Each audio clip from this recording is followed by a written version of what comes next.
Salut à tous, aujourd'hui je reviens avec une vidéo un petit peu spéciale que je n'ai jamais fait sur ma chaîne.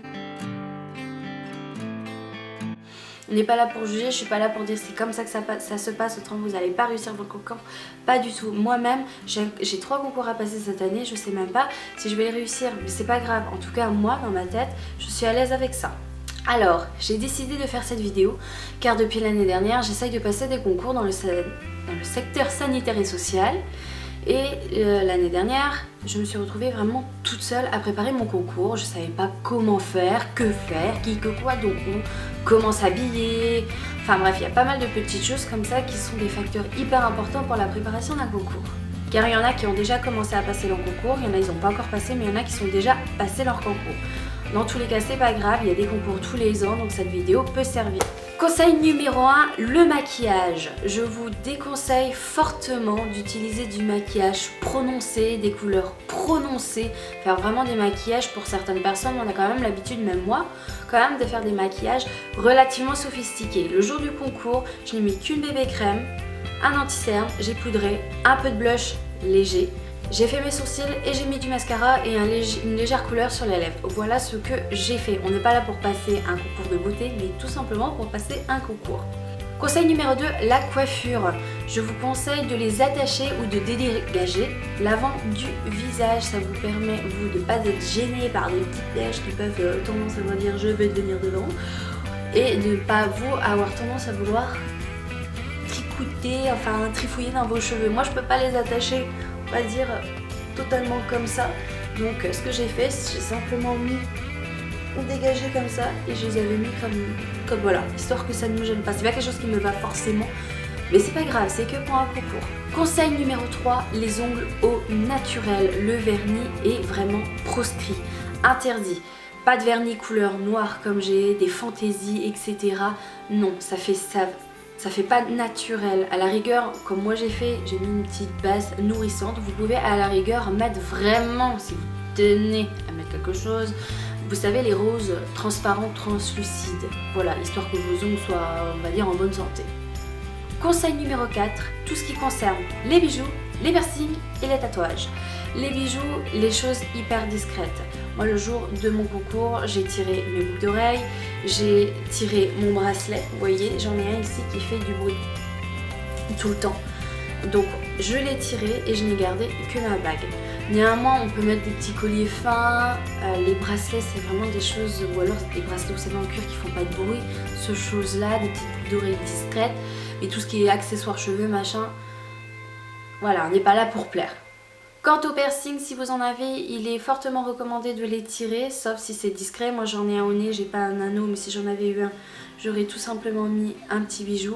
Tout ce qui est piercing, dans la mesure du possible, essayez de les tirer, c'est le genre de choses que moi, dans mon secteur en tout cas, sanitaire et social, c'est pas du tout toléré. Les tatouages, alors là on va dire que ça me concerne plus que jamais. J'en ai quand même pas mal, bon là j'en ai là, j'en ai là. Le jour du concours, j'avais cette chemise, j'ai mis, vous savez, comme ça, de chaque côté, et là, on pouvait rien voir. Ça, c'est un conseil qu'on m'a fortement recommandé de faire, car pour le jury, ça fait plus propre. Conseil numéro 6, le parfum. Petite anecdote, l'année dernière, quand j'ai passé un de mes concours, je me suis retrouvée à aller aux toilettes, et je suis tombée sur 2 jeunes filles qui étaient vraiment en train de se préparer comme si elles partaient en boîte. Clairement, maquillage, parfum, truc, c'était une horreur. Ça puait comme jamais, même à Sephora ça pue moins, donc imaginez. Et on devait passer dans 3 salles, la salle d'attente, la salle de la préparation du sujet et la salle des jurys. Et moi je suis passée dans les 3 salles et je vous assure que le parfum il sentait. Donc imaginez le jury en face. Conseil numéro 7, c'est la relaxation.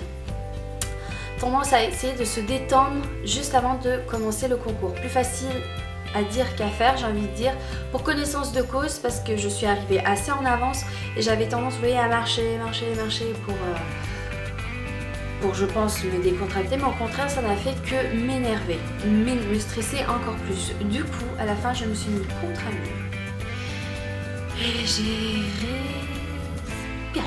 Ça, franchement, je trouve que ça marche super bien. Ça va pas tirer totalement le stress, non. Le stress c'est quand même un bon facteur quelque part pour l'adrénaline, mais ça m'a quand même bien soulagée. Conseil numéro 8, ne pas réviser le jour J. Ça c'est quelque chose que j'ai toujours entendu dans mes plus loin de mes études que j'ai pu faire d'ailleurs, que ce soit pour les contrôles, les machins, les trucs. Ne jamais réviser le jour J, ça a tendance à nous mettre en erreur et d'un coup on a tendance à... Moi je sais que ça m'embrouille, c'est quelque chose, c'est là d'un coup je suis cryptée, là j'arrive plus. Conseil numéro 9, les jambes, les bras, ne pas les croiser. Mettez-vous droit, les pieds bien dans le sol et sur une table si vous voulez, parce qu'il y en a ils se restent debout, mais il y en a ils sont assis, moi je m'assois. Et moi je prends pas de crayon, là ils prennent un crayon histoire de canaliser leur énergie. Moi je fais pas ça, je fonctionne avec les mains, je discute avec les mains. Mais je suis droite et je suis pas genre bien contractée quand même, décontractée, mais voilà. Conseil numéro 10, c'est avoir une montre pour contrôler son temps. Vous la posez sur la table à côté de vous comme moi j'ai fait. Et pas, moi je l'ai pas mis au poignet tout simplement pour pas me canaliser mon stress sur ma montre à vouloir tout le temps jouer avec. Je l'ai posé sur la table, comme ça me permettait de contrôler le temps. Donc voilà, cette vidéo 10 conseils pour passer les concours sont terminés. J'espère en tout cas qu'elle vous a plu. C'est une simple vidéo conseil, donc n'hésitez pas à poster aussi vos conseils à vous pour vous quand vous avez passé les concours, qui peuvent aussi, que je n'ai pas dit parce qu'il en existe encore beaucoup. Ceux-là c'est ce qu'on nous a appris en formation, ça c'est ce que j'ai entendu des personnes, des professionnels de santé, des professionnels des concours, des personnes qui ont déjà passé des concours également. Je n'ai fait que les écouter et pour ma part ça a quand même bien marché. N'hésitez pas à vous abonner à ma chaîne et à liker cette vidéo si vous l'avez aimée. Je vous dis à la prochaine. Salut, bye bye.